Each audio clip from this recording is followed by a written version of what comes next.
Ciudadano presidente, ciudadanos legisladores, he reservado los artículos 9, 15, 21 y 27 de la ley que estamos discutiendo, junto con el paquete legislativo, porque no solo se expide la ley de hidrocarburos, sino que se reforman diversas disposiciones de la ley de inversión extranjera, ley minera y la ley de asociaciones pública-privada.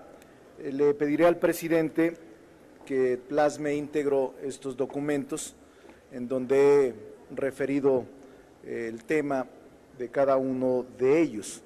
Lo que les podría decir es que la ley de ingresos sobre hidrocarburos también contempla compartir la renta petrolera con las figuras de utilidad compartida, producción compartida, licencia, contratos de servicio o cualquier combinación de las anteriores.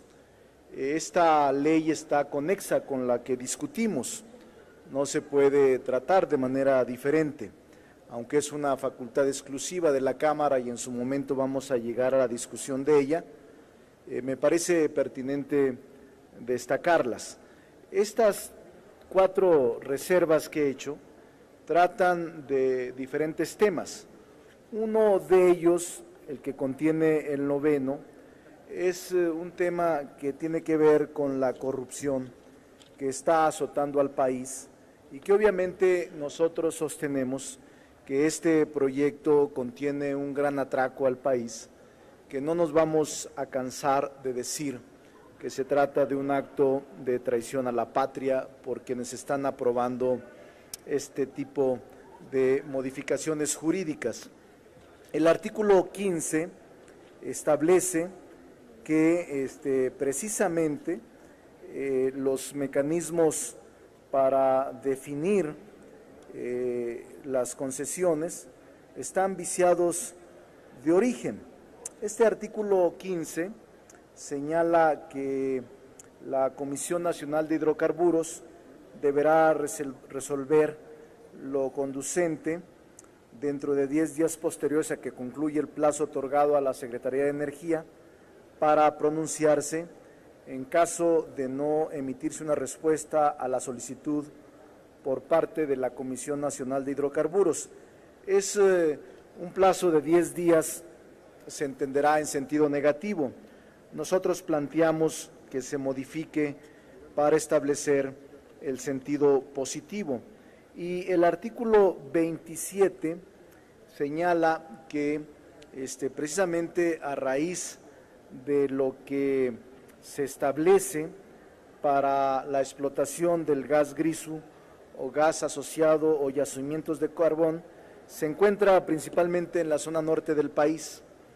Las cuencas de carbón son las que generan este tipo de gas metano y por lo tanto es necesario conocer los aspectos geológicos que la forman para una buena explotación. Déjenme decirles con toda claridad que estos 4 artículos están correlacionados. La corrupción, el contenido nacional, la negativa ficta, lo que conocemos en derecho administrativo como negativa ficta, y un tema fundamental que es el que los concesionarios de minas no tendrán ninguna obligación de obtener una nueva concesión y que podrán explotar las minas de carbón para la obtención de gas shale. Es muy lamentable.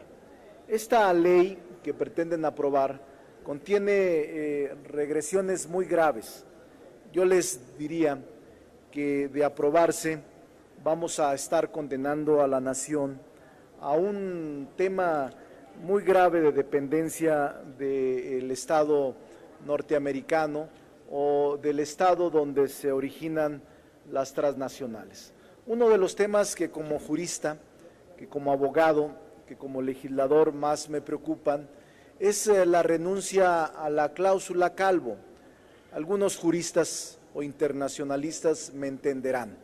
La doctrina que contiene la cláusula Calvo es aquella que sostiene que solo los mexicanos tendrán derecho a concesiones del Estado mexicano y cuando se otorguen a extranjeros los extranjeros tendrán que renunciar a la protección jurídica de su país o a la protección diplomática para someterse a las leyes nacionales. Pues bien, lo que se está cometiendo al aprobar estos instrumentos jurídicos es la renuncia a la cláusula Calvo y la renuncia a la soberanía nacional, dado que, como lo establece la propia ley, esta que comentamos, en el caso de controversias, en el caso de diferendos que se susciten con motivo de la interpretación de los contratos que se firmen, quienes resolverán estas controversias son paneles internacionales, no el Estado jurídico nacional. Como jurista me preocupa de manera muy importante el que se renuncie a la soberanía nacional, el que se renuncie a la cláusula Calvo y se dé paso a que las controversias que se susciten con motivo de la interpretación de los contratos petroleros sean dirimidos, resueltos en otros países del extranjero, cuando el petróleo está en México y cuando aquí debieran ser los tribunales nacionales quienes diriman las controversias que se susciten sobre cualquier interpretación de los contratos petroleros. Este es un tema que mucho me preocupa. El otro es el de la seguridad energética. No hay ninguna previsión para mantener la seguridad energética. Al contrario, formaremos parte de la seguridad energética de Estados Unidos. México no se reserva en ningún momento estas cláusulas que son indispensables para mantener un desarrollo equilibrado. No hay forma en que se pueda expresar o sostener que México está generando una protección en materia de seguridad energética. Es falso. He escuchado tanta barbaridad aquí de algunos compañeros que vienen a leer y a leer los documentos que les elaboran, que les podría decir que están equivocados, son mentiras y no existe nada que se compare con ese propósito. Y otro tema que mucho me preocupa es el del contenido nacional. Algunos empresarios, cámaras de comercio, cámaras empresariales o empresarios locales ingenuamente creen que por establecer en alguna ley el contenido nacional van a respetarles que México pueda invertir en esta materia o los extranjeros que vengan a invertir en el petróleo hasta el 25% de contenido nacional. Es totalmente falso, porque precisamente con motivo de estas modificaciones a la Constitución y a la ley, estos contratos se dirimen en controversias de paneles internacionales, pero también en el tema del contenido nacional. Si se quiere, en la propia ley podrán establecer hasta el 90% de contenido nacional, pero nadie se los va a cumplir porque el Tratado de Libre Comercio es el que va a observarse en este caso concreto del contenido nacional y podrán no obtener un solo porcentaje, un solo punto porcentual de contenido nacional. No podrán competir con transnacionales ni con empresas extranjeras que liciten. Y el tema más grave que contienen estas leyes es precisamente la renta petrolera.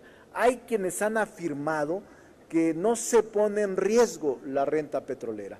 Hay quienes han afirmado que la renta petrolera se queda intacta. Eso es totalmente falso, porque las empresas transnacionales que vienen a invertir no son damas de la caridad, no van a invertir para poder perder. Ellos vienen por el petróleo, vienen por la renta petrolera y esta ley contempla claramente cómo la producción será compartida en una de sus modalidades con los inversionistas extranjeros.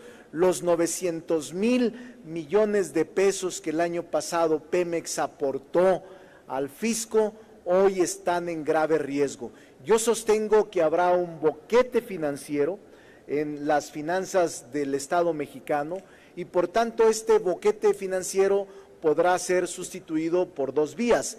Una vía es por la deuda externa, que ya está en un porcentaje impresionante de 6 billones de pesos, más 2 billones que se acumularán con motivo del pasivo laboral de CFE y Pemex, y la otra vía que aplicarán inmediatamente es vía impositiva, vía impuestos a todos los mexicanos y las mexicanas. No hay otra manera de cubrir este boquete financiero. También podría decir que no es un asunto ideológico, se equivocan quienes plantean o quienes quieren encasillar al tema del petróleo de la CFE a un tema electorero o a un tema de votos. Me parece muy miserable esta opción, esta óptica, esta actitud de algunos que quieren descalificar el tema petrolero.